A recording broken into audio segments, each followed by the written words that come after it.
नमस्कार। आज के इस एक्सप्लेनर में स्वागत है, जहां हम एसएससी एग्जाम्स के सबसे high yield Indian geography topics को बिल्कुल आसान भाषा में डिकोड करने वाले हैं। यहां हम डेंस क्लाइमेट डेटा को क्लियर और टेस्टेबल फैक्ट्स में बदलेंगे, ताकि एग्जाम के लिए हर जरूरी डिटेल आसानी से याद रहे। तो चलिए बिना किसी देरी के शुरू करते हैं। हमारा आज का ब्लूप्रिंट बिल्कुल क्लियर है। हम शुरुआत करेंगे जलवायु के बुनियाद से, फिर मौसम के मुख्य चक्र पर आएंगे, उसके बाद वैश्विक प्रभाव यानी ग्लोबल फैक्टर्स को समझेंगे और आखिर में एक क्विक ज्ञान परीक्षण होगा। तो सबसे पहले आते हैं भाग 1 पर, जहां हम जलवायु की बुनियाद और इसके मैकेनिक्स को समझेंगे। देखिए, एक बहुत ही कॉमन ट्रैप है जहां अक्सर एग्जाम में गलती होती है, क्लाइमेट और वेदर के बीच का अंतर। क्लाइमेट दरअसल एक लंबा एवरेज है, लगभग 30 साल या उससे ज़्यादा का समय, और वेदर ये रोज़मर्रा का हाल है। इसको ऐसे सोच सकते हैं कि क्लाइमेट एक लॉन्ग टर्म आदत है और वेदर बस आज का तुरंत बदलने वाला मूड है। अब भारत के क्लाइमेट को चलाने वाले ये 8 मुख्य फैक्टर्स हैं। इनमें सबसे बड़ा हीरो कौन है? हिमालयाज़। हिमालयाज़ एक बहुत बड़ी ढाल की तरह काम करते हैं। अगर ये नहीं होते तो सोचिए, आर्कटिक की जमाने वाली ठंडी हवाएं सीधे नॉर्दर्न प्लेन्स में आ जाती और वहां की सर्दी बिल्कुल अलग लेवल की, बेहद जानलेवा होती। एक टर्म आता है कॉन्टिनेंटैलिटी इफेक्ट। इसको थोड़ा सिंपल तरीके से समझते हैं। समुंदर को एक विशाल एयर कंडीशनर मान लीजिए। कोस्टल सिटीज तो इस नेचुरल एसी का मजे लेती हैं, वहां मौसम बढ़िया रहता है। लेकिन दिल्ली या कानपुर जैसे इनलैंड एरियाज में क्या होता है? वहां ये एसी काम नहीं करता। इस इफेक्ट की वजह से मौसम एक खराब थर्मोस्टेट की तरह रिएक्ट करता है, या तो बहुत ज्यादा गर्मी या फिर जमाने वाली ठंड। आगे बढ़ते हैं भाग 2 की तरफ, मौसम का मुख्य चक्र। एसएससी एग्जाम्स में ऋतुओं के इस निश्चित चक्र का टाइमिंग अक्सर पूछा जाता है।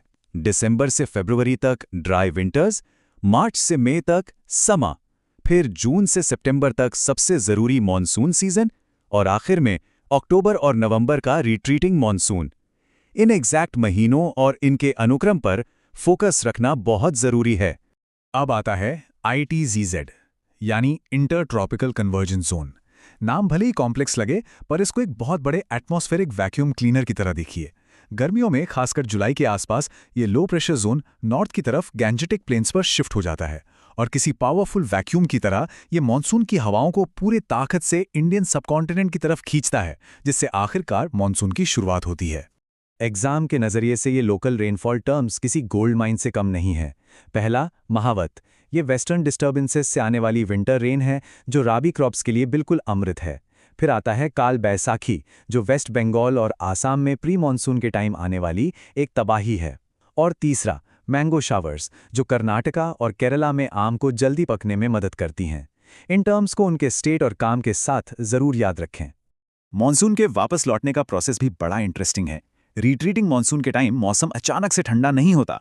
बादल छटने की वजह से आसमान साफ हो जाता है, पर जमीन गीली होती है, और जब सूरज की तेज किरणें इस गीली जमीन पर पड़ती हैं तो ह्यूमिडिटी और टेम्परेचर दोनों शूट अप कर जाते हैं। मौसम बेहद चिपचिपा और बेचैन करने वाला हो जाता है। इसे ही अक्टूबर हीट कहते हैं, और ये एग्जाम का एक बहुत ही फेवरेट टॉपिक है। अब आते हैं भाग 3 पर, वैश्विक प्रभाव यानी दुनिया भर के मैक्रो इवेंट्स। पैसिफिक ओशन में चलने वाली 2 मैसिव प्रेशर सिस्टम्स का असर सीधा हमारे मॉनसून पर पड़ता है। ला नीना, जिसका मतलब स्मॉल गर्ल है, पैसिफिक में कोल्ड फेज लाता है और भारत में इससे भारी बारिश और बाढ़ आती है। दूसरी तरफ है एल नीनो, यानी चाइल्ड क्राइस्ट। ये एक वार्म फेज लाता है, जिससे हवाएं कमजोर पड़ जाती हैं और हमारे यहाँ खतरनाक सूखा आने की संभावना काफी बढ़ जाती है। ये कॉन्ट्रास्ट बिल्कुल क्लियर होना चाहिए। 1784 का कोपन क्लाइमेट क्लासिफिकेशन दुनिया को टेम्परेचर और प्रेसिपिटेशन के हिसाब से बांटता है। इसमें 5 मुख्य ग्रुप्स हैं: tropical, dry, warm temperate, cold snow forest और पोलर। एडवांस्ड मार्क्स लाने के लिए इनके एग्जैक्ट टेम्परेचर थ्रेशोल्ड्स पता होने चाहिए। जैसे ट्रॉपिकल ग्रुप में सबसे ठंडे महीने का एवरेज टेम्परेचर 18 डिग्री सेल्सियस या उससे ज्यादा होना ही चाहिए। ऐसी डिटेल्स ही एग्जाम में दूसरों से आगे रखती हैं। चलिए, अब वक्त है भाग 4 का, ज्ञान परीक्षण। अब तक जो पढ़ा है उसको टेस्ट करते हैं। पहला सवाल, नॉर्दर्न प्लेन्स में सर्दियों की बारिश, जिसे लोकली महावत कहा जाता है, किस स्पेसिफिक साइक्लोनिक डिस्टर्बेंस की वजह से आती है? हिंट के लिए मेडिटेरेनियन और कैस्पियन सीज के बारे में सोचिए। सही जवाब है वेस्टर्न डिस्टर्बेंसेस। ये स्टॉर्म्स राबी क्रॉप्स के लिए बहुत जरूरी होते हैं। दूसरा सवाल, एल नीनो फिनोमिनन मूल रूप से किस स्पेसिफिक ओशियन में होता है? उस विशाल ओशियन को याद कीजिए जो ग्लोबल ट्रेड विंड्स पर असर डालता है। इसका सही उत्तर है east central equatorial Pacific ocean. तीसरा सवाल, प्री मॉनसून मैंगो शावर्स आम को जल्दी पकने में किन दो स्पेसिफिक इंडियन स्टेट्स में मदद करते हैं? साउथ वेस्टर्न कोस्टलाइन को ध्यान में लाइए। सही जवाब है कोस्टल कर्नाटका और केरला। चौथा सवाल, शब्द मॉनसून अरबिक शब्द मौसम से बना है। इसका लिटरल ट्रांसलेशन क्या होता है? हवाओं के पैटर्न को याद कीजिए। इसका एग्जैक्ट मतलब है सीजनल रिवर्सल ऑफ विंड्स, यानी मौसम के अनुसार हवाओं की दिशा का पूरी तरह से पलट जाना।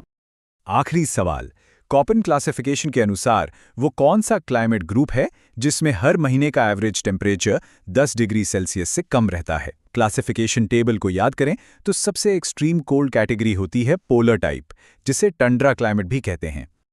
आखिर में एक बड़ा सवाल, इन इनविजिबल एटमॉस्फेरिक इंजन्स को मास्टर करने के बाद क्या रोज का वेदर फोरकास्ट देखने का नजरिया वैसा ही रहेगा? शायद नहीं। इन ग्लोबल मैकेनिक्स को समझने से न सिर्फ एग्जाम्स में पूरी सफलता मिलती है, बल्कि दुनिया के एटमॉस्फेयर को आकार देने वाली ताकतों को समझने का पूरा नजरिया बदल जाएगा। सोचिए, बारिश की हर बूंद और हवा के हर झोंके के पीछे एक पूरी मशीनरी काम कर रही है। उम्मीद है इस एक्सप्लेनर से प्रेप में बहुत मदद मिलेगी। अगली बार फिर मिलेंगे।